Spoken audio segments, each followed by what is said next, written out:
Hi, everybody, coming to you from the great city of Chicago. It's been beautiful in Chicago here the month of May, but today has been really cold and windy and rainy, and so I'm all bundled up. I've got my sweatshirt on, and it's a little disheartening because we're almost in the third week of May, and we want better weather, so we're kind of hoping for that. But I thought it very ironic too that in in Washington, there's been so much craziness coming out that the month of May is actually Mental Health Awareness Month. And so I thought it might be a good time to kind of maybe get some things out there, kind of clear some stuff up, and also give an update on some people about what's been happening with me. I really think that it's important that we talk so much more about mental health because, people notice things and people see things, but they don't always know what they're seeing. For instance, do people know what it looks like when someone is schizophrenic? That kind of a thing. And so I think it's really important to kind of get some more information out there because I think we're really making good progress with mental health. And so I'm hoping that this might be something that will help people understand kind of where I've been coming from. About 17 years ago, I was diagnosed with bipolar 2, and I was talking with a friend not too long ago kind of about this because I hadn't seen her in a long time, and I was feeling really kind of guilty because we were supposed to go out and do some stuff, and I just couldn't do it, and so I didn't go, and I felt really bad, and so I just said, I just want you to know that, there's nothing wrong, I'm not upset, it's just this is my illness, and I'm struggling. So she was very understanding and very sympathetic, and she offered any kind of help I needed, which is always great to know that, people are supportive. But I just was thinking that if I could give a little bit more detailed information about kind of what I've been doing, what I've been going through, that might straighten some things out for her and anybody else who is listening. So having bipolar as long as I have, I was diagnosed in 2000, I believe, so it's been 17 years. It's kind of been a good thing because I've lived with it a long time. So there's been lots of changes in medication and therapies and, that kind of a thing. But it also gets really frustrating when things don't go well. And, you've been diagnosed for so long and you're like, oh my God, can't I just get a break and can't, basically can't it go away? But it doesn't and it won't. So I get really, really angry and frustrated and upset when people say, and I've heard doctors say this, that bipolar 2 is a less severe or a milder form of bipolar.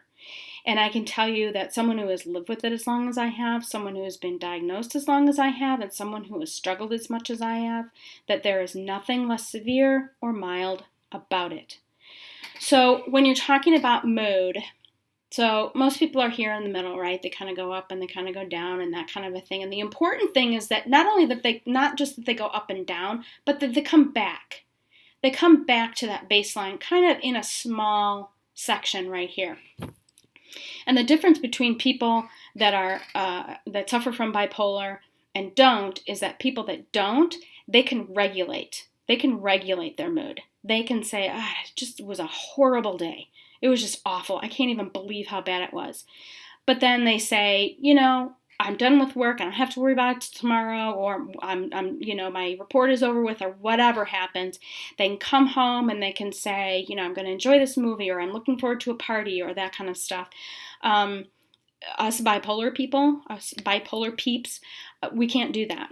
We cannot regulate our mood, our brain function. We can't do that. It's a chemical imbalance, and we're not able to do it. So I have been using psychotherapy for about 17 years and also medication for 17 years to kind of help me make my way through. Sometimes it's great, sometimes it's not, but a really important factor, I think, is to know, so we still have our little, here's our kind of baseline kind of a thing. When you have people that have bipolar, they tend to spend most of their time up here on the top end of this spectrum, okay, in mania, manic episodes. And so mania is characterized as like super fast talking, really, really excited people or happy people. Sometimes there's hallucinations. Sometimes there is unhealthy or unsafe behavior. And so that tends to be where bipolar people kind of hang out, is kind of that higher end. People with bipolar, us bipolar 2 people. So here's bipolar 1. Bipolar 2 peeps, we're down here. We spend most of our time kind of, down here. Kind of a thing. Mostly in depression.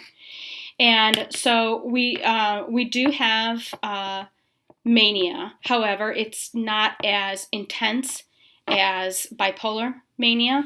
So bipolar 2 mania is called hypomania because it's not off the charts. We can get high and we can, kind of have those manic episodes, but they're not as sort of severe.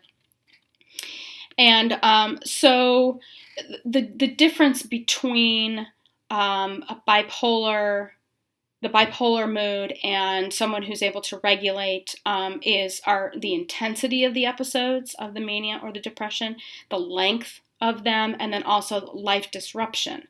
So if you're in a manic phase, a manic episode, and you miss your child's soccer game or dance recital because you're home organizing and painting the kitchen, because it has to be done, that's manic. That is not a logical prioritization of life. And then, on the other hand, with depression, life disruption can be you're not out of bed. You don't get out of bed in the morning. You don't get to work. You don't take care of the kids. Or you don't take care of yourself. There have been many, many times where rolling over in bed was the biggest accomplishment of the day. And so that's why I get really upset when people refer to bipolar 2 as less severe or mild, because it's not. And I think a big reason for why people say that is because with mania, with manic behavior, you can see it. It's apparent. Have you seen the guy at the bus station or the lady at the airline terminal who is like, talking to Abraham Lincoln on the flight and, that kind of a thing? It's odd. It's unusual. It's noticeable. With depression, it's completely the opposite. It is not noticeable because people tend to isolate. They don't talk to people. It seems like mania is much more like in your face kind of a thing. And so I think it's easier to say, whoa, that person is crazy when they're being manic than when they're being depressed. And so I think it's just really important to understand those differences. And then also, like I said, other mental health as well. We have lots of options and hope in medication and new therapies. They're always like redoing old medications. They're making new medications. And they even have a lot of new therapies for trauma.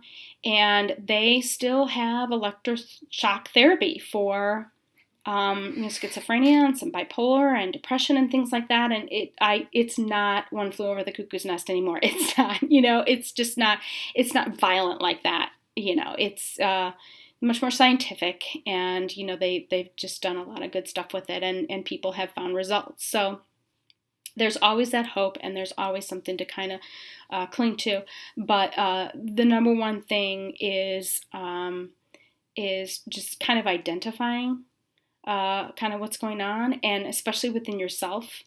And, because you can't, people can't help if they don't kind of know what's going on. So to me, it's very important to talk about these kind of things, and kind of share with like what I've been going through, because, not everybody does it. Not everybody feels comfortable with it. Nobody wants to talk about depression when you're at a party.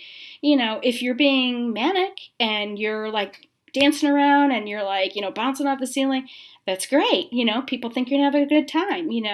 If you're depressed and you want to be like, yeah, the other day I was, having suicidal thoughts, nobody wants to talk about that. So that's why I think that it's really important to kind of take those off times like now, to kind of, put those things kind of forward. So Anyway, I wanted to just remind everybody that about a year ago I was hiking on the Appalachian Trail, which was absolutely fantastic and wonderful, and I loved every minute of it. And it was very important for me to do, even though I haven't really been at a good balance the last couple of years. I was feeling much better before I went out, and I'd been training for so long, and I had been looking forward to it and planning, and so I thought it was something that was going to be really good for me, and it really was. It was something that I've done a lot, something I know a lot about. I'm knowledgeable. It wasn't like a hypomanic or a manic thing where I was just like, I've never slept in my backyard before, and I'm gonna through hike the Appalachian Trail. It was very planned for me, and it was fantastic. So I'm really hoping to get back again this summer, but I'm working with some medications and I'm not quite sure like what is going to happen with that. So that will be another video because that is pretty long and involved as well. So thank you everybody for listening, and I hope everybody has a good mental health awareness month, and that Washington can get some things sorted out. So bye everybody.